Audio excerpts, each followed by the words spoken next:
Hello, all the girls of BVRIT. I was going to say beautiful girls, but I realized you're principals here and I shouldn't. It's a constant battle between being the boy and then the guest, you know. You have to be a little reasonably sane about it. And first ragane, they said engineering college and information ragane, koncham kastame. So also, very important thing being, I'm severely jet lagged and I haven't really slept properly in like months. So I've been traveling out of time zones. So, it's when I woke up that I realized that I have to be here in 45 minutes. So, and once I was getting it, I was like, okay. So once I got here, they told me I have to speak for 18 minutes. Okay, because mentally, usually I'm a person who've always been very spontaneous with what I say. I've never really planned or written down. But when it did come to an idea of addressing a large gathering of intelligent, smart, beautiful, hardworking, independent women, I was like, how spontaneous can I get? But then I was like, then I realized my knowledge of adjectives is pretty good. I can use it here and there and make it work. So usually, first of all, thank you for having me here. It's an absolute pleasure. This is also my first TED Talk in my entire career of 15 years. So I'm kind of excited. Because this can go really right or I might sound really dumb. So I'm just going to try and be honest, because at least it sounds really original. You know, in every household where all the cousins are there, and there's this one kid who everybody has a lot of faith in to go really big and achieve something big, a kid who carries a lot of pressures. That was never me. I was the kid who everybody thought was going to make nothing of myself. Like everybody had very innovative ideas of how my life and career could be safeguarded.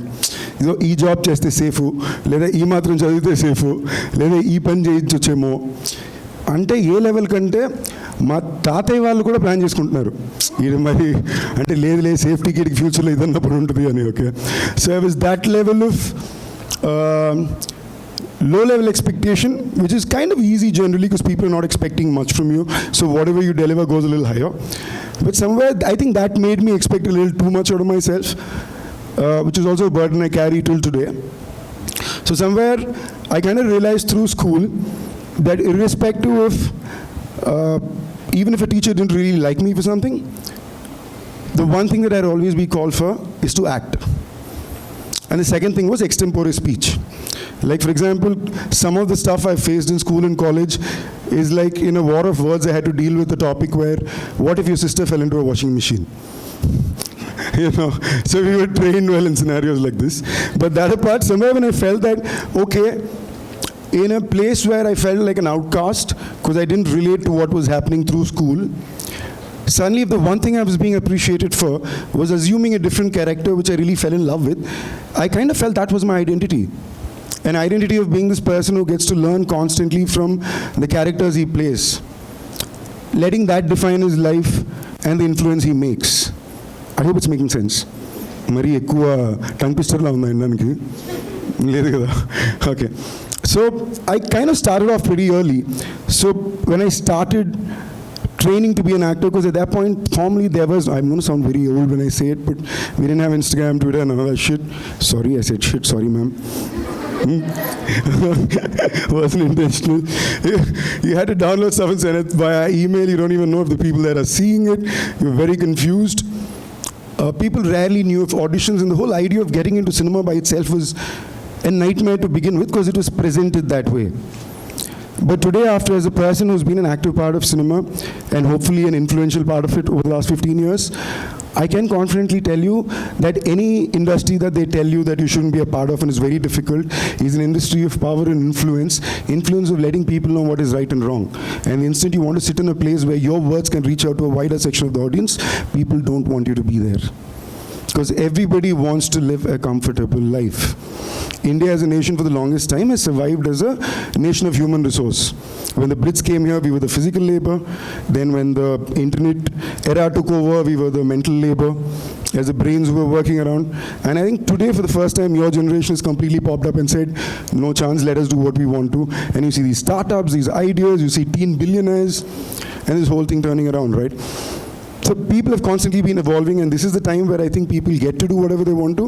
That was not, because we had absolutely no clue about it. So I started off with engineering 2 for a semester. It was a very interesting case scenario where I did reasonably okay at studies, so I kind of did go to college. But I realized the only college where I could go and bunk a lot so I could go work as an assistant director was this one college. And I kind of found my way into getting there. And I was thrown into ECE. I'm saying thrown because somewhere I thought it was cool to be mechanical, so I wanted to be mechanical.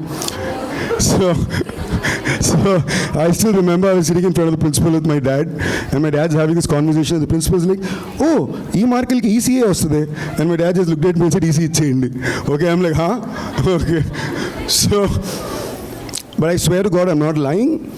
I didn't understand a single word of what I studied through the semester. అంటే 12th వరకు అంత చదువుకుని కాలేజ్లో వచ్చాక నాకు ఒక్క ముక్క అర్థం కావట్లా. లిటరలీ బౌన్సరే. అంటే నాకు మెంటల్గా ట్రైనింగ్ ఏమి ఇచ్చారంటే నువ్వు ఫస్ట్ ఇంజనీరింగ్ కాలేజ్లో చేరిపో. నా పాయింట్ ఆఫ్ వ్యూ ఏంటి, ఓకే ఇంజనీరింగ్ కాలేజ్లో చేరిపోయిందంటే మా ఇంట్లో నన్ను వదిలేస్తారు, కావాల్సింది చేసుకోవచ్చు అని. So I must say I was a terrible engineering college student who quit after semester. And then I went on to go and do my BBA and MBA, which also I had to do, not that I wanted to do. But I felt it made more sense because I was working around what I wanted to do in terms of my career. Like today, I think even I work for brand Sundeep. I want Sundeep to be looked at in a nice way because he's a nice guy. I like him, right? So I kind of felt, okay. So my biggest battle through my career has been, if I was a kid, or if I was a college student, or if I was somebody who was out of cinema viewing a film, would I be a fan of this actor? Not just as an actor, but as his personality, the things he does, or the kind of cinema he chooses to represent. And that is what I've always worked on. And I think the one thing if anybody asks me what my biggest achievement is through my 15 years of my career, it has been that I am an actor I would be a fan of. I like Sundeep. And that has been my only battle, you know. And I don't know if people get that, because somewhere it is about making yourself proud, and if you can do that, automatically people around you do.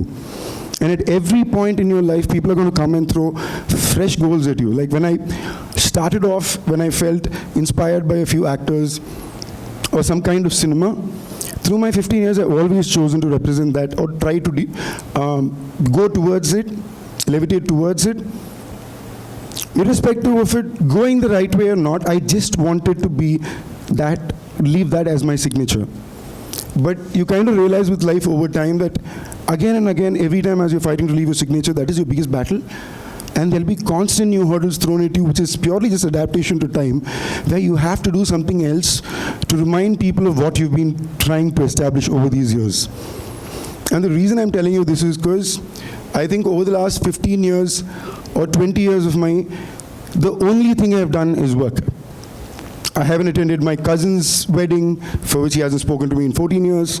I have missed some of my best friends' weddings. I haven't had any festivals. Because somewhere in my head I was like, okay, this is my goal. And it's almost sounds like an impossible goal which nobody ever believed in that I could pull through, and I have to prove myself right to me. But in the process I forgot, you have to live life a little. You have to breathe a little. You have to enjoy the moment a little. No? Life is not that hectic. It's not that stressful. Like when I look back, I wish I had spent a few more festivals celebrating it with my parents. Like probably having a Diwali of just bursting one cracker or enjoying the moment of where you're at today. And the reason I'm saying this right now is because I realize if I felt it at this level, in today's day with the pace at which the world is evolving and the kind of exposure everybody is subjected to based on your digital platforms, you must be feeling 10 times more pressure. Like, oh my God, what am I going to do? This 21 and this person is doing so well, or 25 and doing so well. No. Like the job which you started studying for today no longer is the coolest job. By the time you finish college, something else could be the coolest job. What you're doing today in college is training yourself to adapt.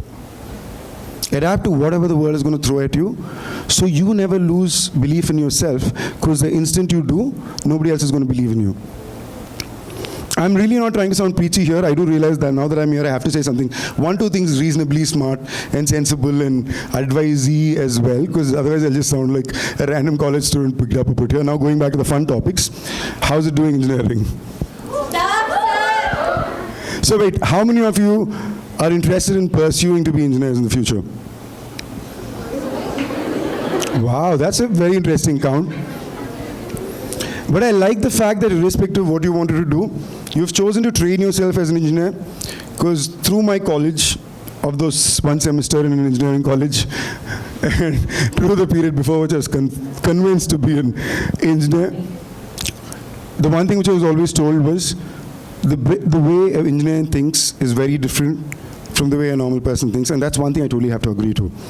So kudos to all you girls for sitting here, learning what you need to be learning and training yourself to face the hard world. And kudos to your teachers for supporting you to do that. But claps got to me kosame. That was for you girls. Like, I come from a house of very strong women, where my mom still works with All India Radio. Like, she refuses to not go. Like, even during COVID, that's for my mom, she deserves it, I guess. Because even during COVID, she refused to not go. You know, it was so stressful for us. My aunt is retired now. She used to work with Doordarshan.